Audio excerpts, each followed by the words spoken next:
Hello, my dear students. Welcome back to my channel Let's Learn with Lissy. In today's session, we are going to do the comprehensive line by line analysis of the poem Childhood by Marcus Nathan, which is prescribed in your class 11 CBSE Hornbill textbook.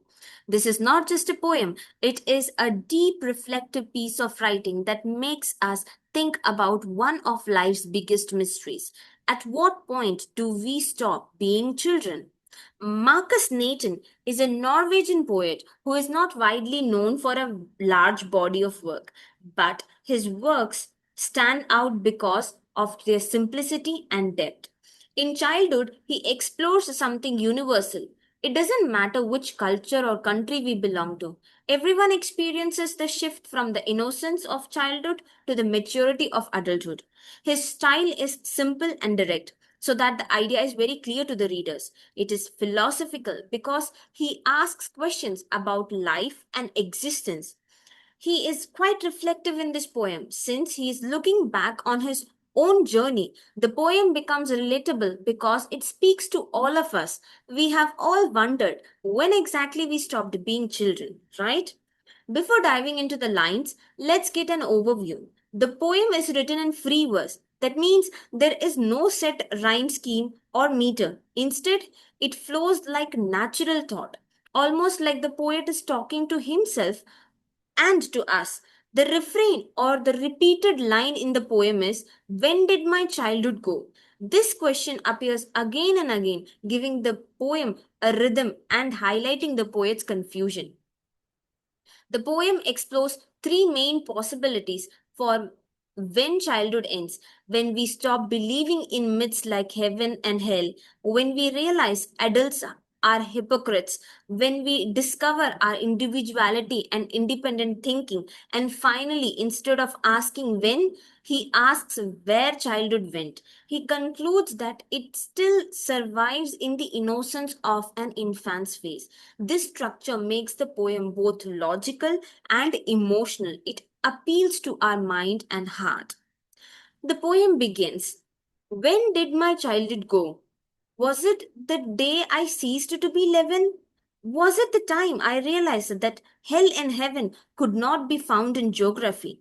Here, the poet starts with a rhetoric question. He is not looking for an answer from us. Instead, he is reflecting. Turning 11 is significant. Why? Because it marks the beginning of adolescence. At this age, children start questioning beliefs instead of just accepting them. The poet remembers believing in heaven and hell has actual places. But then he realized that in school geography there was no such place on the map. This marks the first stage of maturity, that is, the intellectual awakening. The child begins to understand that not everything adults say is literally true. From exam insight, if you get a question like when does the poet say childhood ended according to the first stanza, your answer should be like this. It ended when he realized that heaven and hell are only abstract ideas, not physical places. And therefore could not be was that the day. The poet now concludes that since heaven and hell cannot be located in the real physical world, they may not exist at all. This is not just a geographical realization, it is a philosophical turning point.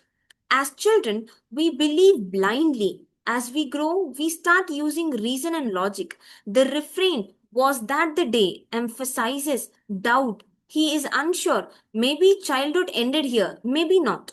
The poetic device which is used in this stanza is refrain and rhetoric question.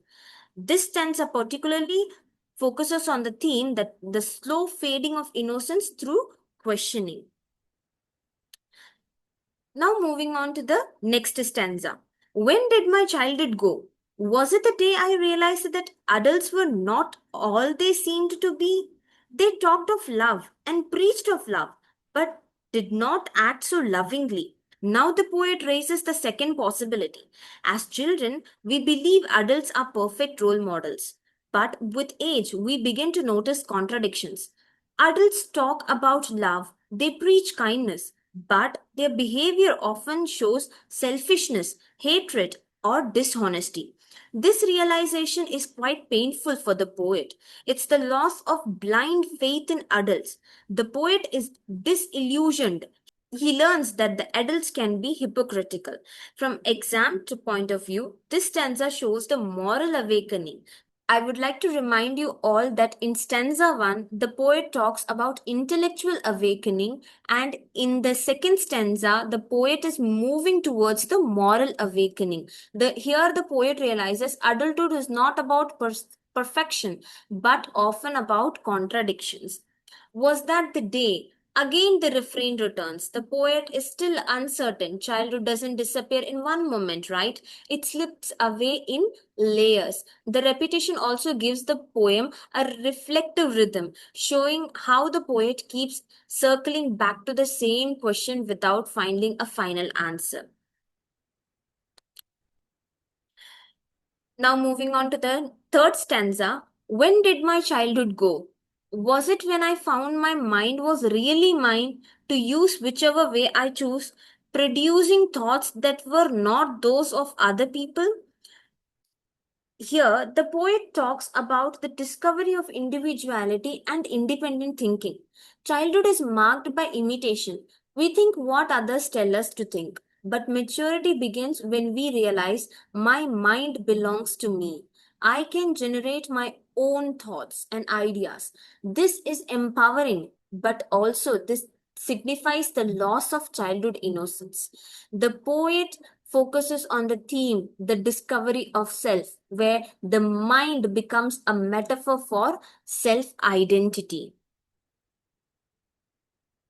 But my own and mine alone was that the day. The poet now asserts independence more strongly. He knows his thoughts are his own, unique and personal. But again, he ends with a refrain, was that the day. This shows that even though he pinpoints these milestones, he still cannot be sure which one exactly marked the end of the childhood. The tone is quite uncertain, reflective, and philosophical. Now, coming to the final stanza.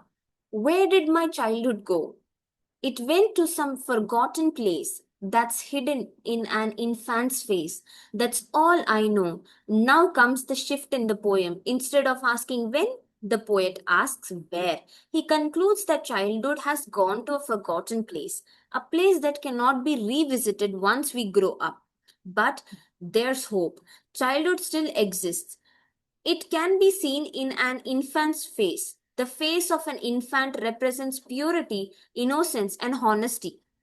It is untouched by logic, hypocrisy, or any kind of ego. So, childhood is not lost forever. It survives in the innocence of children. The poet uses symbolism in the infant's face, which represents the innocence. The imagery is clear visualization of the child's face, where we can experience the childhood by seeing, looking at the child's face, the infant's face, and the contradiction which is shown in the poem, that is the loss of childhood of the poet versus the innocence of infants. Let's summarize the main themes focused in the poem. First comes the loss of innocence, where childhood vanishes with growing maturity. Then comes the intellectual awakening, which is focused in the first stanza. The poet realizes that myths are untrue. Moving on to the delusionment, discovery of the hypocrisy in adults, which is the moral awakening. And next comes individuality, the third stanza, where the poet gains independent thought and identity. And finally, the nostalgia, where the poet emphasizes that childhood survives only in memory and the face of an infant.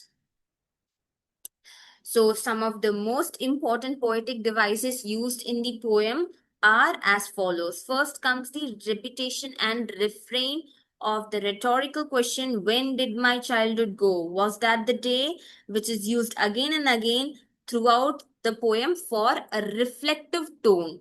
Now, moving on to the symbolism used by the poet, first comes the heaven and hell, which is talking about the blind faith of childhood. Then moving on to infant's face, which is the representation of innocence. The poet has also used irony where he talks about the adult's hypocrisy. He tells that the adults talk of love but lack loving actions. The poet uses imagery as abstract ideas are expressed through simple images like map, face, and the poet shows a good contrast between the childhood innocence and the adult hypocrisy. From exam point of view, always include at least two devices in your answers. CBSE values literary appreciations. Now moving on to the tone and the mood of the poem. Tone of the poet. Always remember, children, tone is from the point of view of the poet, whereas mood is from the point of view of the reader. So, tone of the poet is reflective, questioning, nostalgic, and slightly delusioned. Whereas mood for the reader, it makes us thoughtful. We start asking ourselves, when did we lose our own childhood? It evokes self reflection and awareness of growing up and the bittersweet nostalgia. For your exams, remember these points. This poem is written in free verse. There is no rhyming scheme. It is written in a conversational tone. It feels like as if the poet is pouring out his emotions in front of you. The style of the poem is very philosophical and questioning. It is making us as a reader to raise the question. The central message of this poem is childhood doesn't vanish in one day, it fades gradually with realization. And the most important symbolism used in the poem is the infant's face, which is the only representation of true innocence which exists in the world.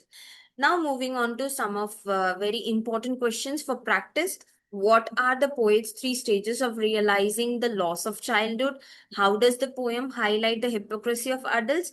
Why is the refrain, was that the day important? What does the poet mean by my mind was really mine?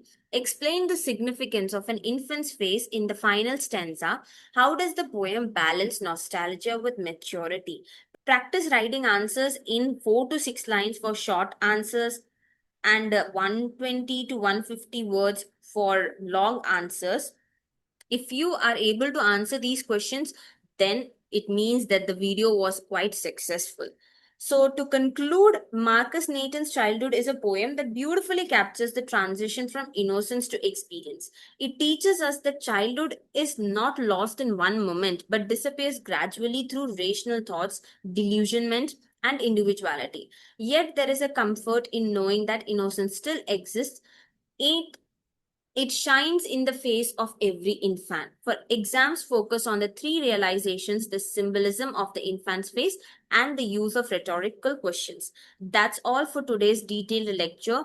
If you found this helpful, don't forget to like, share, and subscribe for more exam focused literature lessons. Thank you for listening.